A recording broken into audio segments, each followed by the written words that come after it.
आज सकाळी देवेंद्र फडणवीस मुख्यमंत्री महाराष्ट्र यांच्याशी भेट झाली.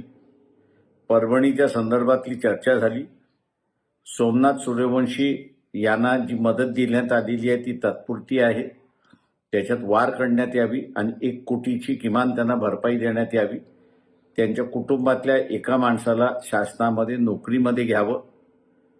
त्याच्याचबरोबर लाठीचार्ज हा